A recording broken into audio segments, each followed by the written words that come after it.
Il a fait plusieurs déclarations à la barre et sur la question de l'un des avocats des accusés, il a répondu: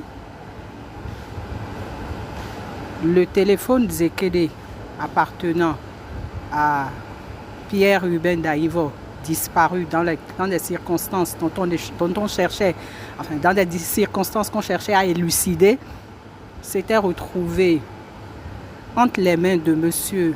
Séverin Koumansegbo, chargé de la sécurité personnelle du chef de l'État à l'époque, qu'ils sont allés saisir ce téléphone entre ses mains en ses bureaux.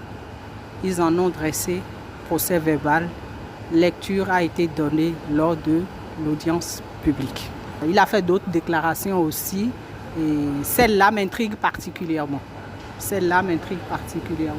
Surtout que celui qui a déclaré avoir gardé par devers lui ce téléphone qu'il avait lui-même récupéré en même temps que les affaires d'un certain Polo a dit dans le même procès verbal que lui, il avait déposé le téléphone dans les locaux de Océan FM.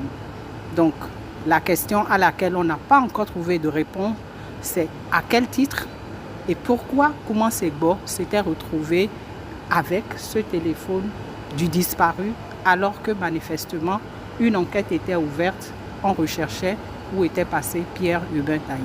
Mais quel était le lien entre le colonel Koumansegbo et le capitaine d'alors Boko, président de cette commission?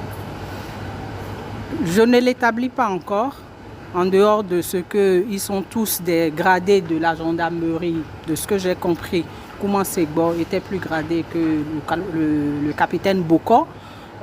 Pour le moment, c'est la suite des investigations, en tout cas la suite de l'instruction à la barre qui va nous dire quel est le lien et comment est-ce qu'ils ont été mis sur la piste de Koumansegbo, puisque ce n'est pas apparu dans le procès verbal qui a été lu, en dehors de ce que Priso a déclaré avoir déposé le téléphone à Océan FM.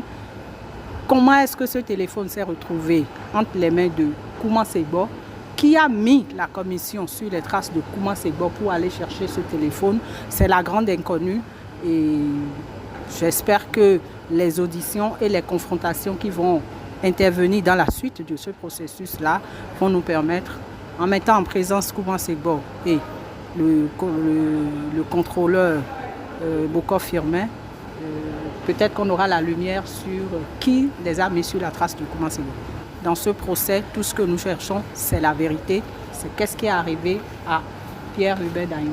Les parents de Daïvo veulent savoir qu'est-ce qui est advenu à leur fils, qui a fait et pourquoi.